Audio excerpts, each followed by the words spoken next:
Հայաստան ներմուծված ավտոմեքենաների ընդհանուր ծավալի մեջ էլեկտրամոբիլների մասնաբաժինն էականորեն ավելացել է։ Այս տարի մեր երկիր ներմուծված ավտոմեքենաների 37.4%-ը էլեկտրամոբիլ է։ Ներմուծմանն էականորեն խրախուսում է պետությունը։ Եթե նախորդ 3 տարիներին ԵԱՏՄ որոշմամբ Հայաստանը տարեկան կարող էր 8000 ԱԼՄԱՔՍ էլեկտրամոբիլ ներմուծել, ապա 2026-ին նախատեսվողը 15000 է։ Սակայն կարևոր է, որ մեքենան լինի 2024, 2025 կամ 2026 թվականների արտադրության։ Բացի այդ, ազգային ժողովը հաստատեց հարկային օրենսգրքով էլեկտրամոբիլների ներմուծման եւ օտարման գործարքները գալիք տարի եւս կազատվեն ավելացված արժեքի հարկից։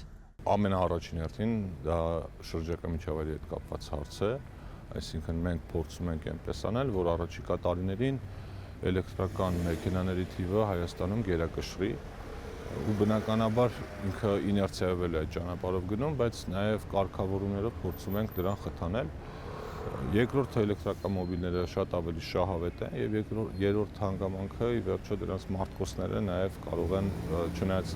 ասում են որ դրանք շրջակա միջավայրի հետ կապված որոշակի խնդիրներ ունեն, բայց նաեւ այլընտրանքային օգտագործման տարբերակներ ունեն։ Պետական եկամուտների կոմիտեի տրամադրած տվյալները ցույց են տալիս, որ վերջին 4 տարիներին Հայաստանում էլեկտրամոբիլների պահանջարկը կայուն աճ է գրանցել։ 2022-ին Հայաստան է ներմուծվել 46648 ավտոմեքենա, որից 3340-ը էլեկտրամոբիլ։ 2023-ին ներմուծվել է 86895 ավտոմեքենա, որից 6311-ը էլեկտրամոբիլ։ Նախորդ տարի ներմուծվել է 32120 ավտոմեքենա, 9467-ը էլեկտրամոբիլ։ Իսկ այս տարեսկզբից մինչև դեկտեմբերի 16-ը ներառյալ ներմուծվել է 48195 ավտոմեքենա, որից 18024-ը էլեկտրամոբիլ։ 2022 եւ 2023 թվականների ավտոմեքենաների ներմուծման բարձր ցուցանիշներում էական դեր է ունեցել նաեւ վերաարտահանման գործոնը։ Նախորդ տարի հատկացված 8000 քվոտայից 5000-ը նախատեսված էր ֆիզանձանց, 3000-ը դիլերների համար։ Նոր քվոտայի բաժանումը դեռևս արված չէ, բայց Բաբկեն Թունյանի խոսքով գալիք տարի եւս ֆիզանձանց ավելի շատ կհատկացվի։ Շատերը մեզ ասում են, որ իրենք արդեն իսկ մեքենաներ են պատվիրել եւ դրանք ճանապարհին են եւ չեն իմացել, որ արտոնությունը վերաբերվելու է նոր մեքենաներին։ Այս դեպքում իհարկե մի քիչ իրենց ասածը լեգիտիմ չէր, որտեղ ի սկզբանե ոչ մեկ չէր էլ ասել, որ ընդհանրապես արտոնություն է լինելու, բայց ընդառաջ գնալով այդ մարդկանց խնդրանքներին մենք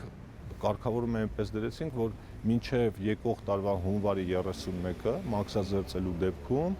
մեքենայի ժամկետը հաշվի չեն առնի, այսինքն այն մեքենաները, որոնք արդեն ճանապարհին են, իսկ այս մասին մենք սկսել ենք խոսել հոկտեմբերի կեսերից, այսինքն այդ ժամանակվանից արդեն հայտնի էր, այն մեքենաները, որոնք որ գնվել են հոկտեմբերի 31-ից հետո կամ այդ ընթացքում, իմ կարծիքով կարող են մինչև հունվարի 31-ը հասնել Հայաստանի Հանրապետություն։ Արտոնությունները կտարածվեն նաև բեռնատար էլեկտրամոբիլների վրա։ Էլեկտրամոբիլների ներմուծությամբ եւ վաճառքով զբաղվող ընկերության հիմնադիր Վարդան Մկրտչյանի խոսքով ներմուծման 15000 քվոտան լավ է, բայց ծավալների մասով էական փոփոխության չի բերի։ Քանի որ արդեն մարդիկ գիտակցում են առավելությունները էլեկտրամոբիլների եւ բնականon ուղղակի զարգացում տեղի կունենա։ Իհարկե 15000 մեքենայի քվոտան դրական կդիտարկվի շատ գնորդների կողմից։ Ներքին այրման շարժիչով մեքենաների համեմատ էլեկտրական մեքենաները շուրջ 40%-ով մատչելի են, շեշտում է Մկրտչյանը, ապա թվարկում մի քանի առավելություն։ Առաջի հերթին վարելիքի ծախսի նվազեցումը ավելի քան 10 անգամ ավելի մատչելի է, ավելի հարմարավետ է, ավելի արագ ընթաց է, ավելի նորարար։ Կարծում եմ հիմա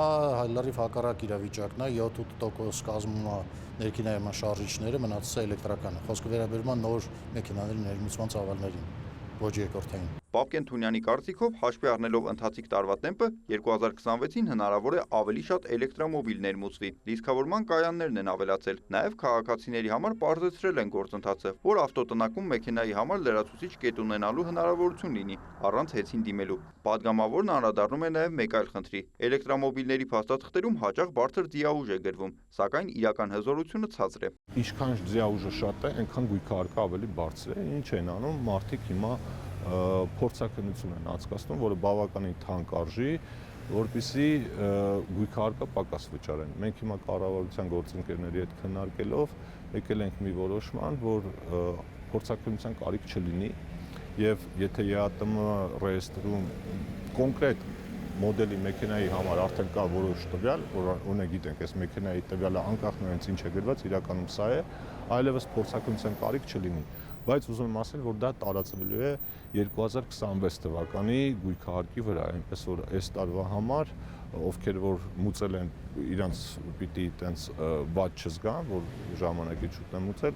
Ներքին գործերի նախարարությունից լուրերին հայտնեցին, որ այս տարվա դեկտեմբերի 1-ի դրությամբ Հայաստանում հաշվառված է 964,896 մեքենա, որից 25,481-ը էլեկտրական է։ Նիկոլայ Ավետիսյան, Մհեր Կիրակոսյան, լուրեր։